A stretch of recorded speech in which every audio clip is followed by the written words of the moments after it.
সৰগত জুবিনৰ আদৰণি সভা আৰু মায়াবিনী। আজি বাৰু সৰগত কম সভা বহিছেনে? জ্যোতিপ্ৰসাদ হৈছে সভাপতি, সম্পাদক বিষ্ণু ৰাভা, জয়ন্ত হাজৰিকাই দিছে আদৰণি ভাষণ। হোৱা খগেন মহন্ত, অৰ্চনা মহন্তও বহি আছে নিৰলে। দেখিছোঁ আগৰ শাৰীত প্ৰতিমা বৰুৱা বাইদেউৰ সৈতে দীপালী বৰঠাকুৰ। সংগী হৈ বহি আছে নীলপৱন বৰুৱাও। ভিতালীবাৰ আজি ভীষণ ব্যস্ততা, কিয়নো জোনবাইৰ দেশলৈ জুবিন আহিছে। সৰগ সজোৱাৰ দায়িত্ব ভিতালীৰ।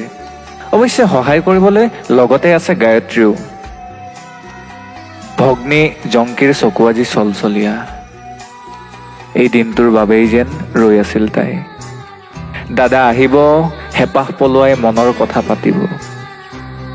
এচুকত বহি জুবিনদালৈ চাই আছে ৰাজীৱ শদিয়ায়ো। মুঠতে সৰগৰ অসম ভৱনত আজি বিশাল সভা। এয়া মঞ্চতে ভূপেন মামাই জুবিনক আলিংগন কৰিছে। জ্যোতি বিষ্ণুক হেঁপাহ পলোৱাই কৈছে জুবিনৰ কথা। জুবিন কোন, জুবিন কিয় আৰু জুবিন কি। জ্যোতি বিষ্ণুৱে মৌন হৈ শুনিছে জুবিনৰ কথা। সভাৰ মাজতে সভাপতি জ্যোতি ককাইদেউ থিয় হৈ উঠিল। কোনেও ধৰিব পৰা নাই কি হ'ল জ্যোতিপ্ৰসাদৰ। কলাগুৰুৰ ফালে আকুল দৃষ্টিৰে চাই ক'লে কিবা এটা। সকলো বুজি এইবাৰ বিষ্ণু ৰাভাই এক প্ৰকাৰৰ কাৰা নিৰ্দেশেই দিলে। আজি সভাত বেলেগ গীত নহ'ব, কেৱল মায়াবিনী চলিব। সৰগত এতিয়া মায়াবিনীৰ গুঞ্জন।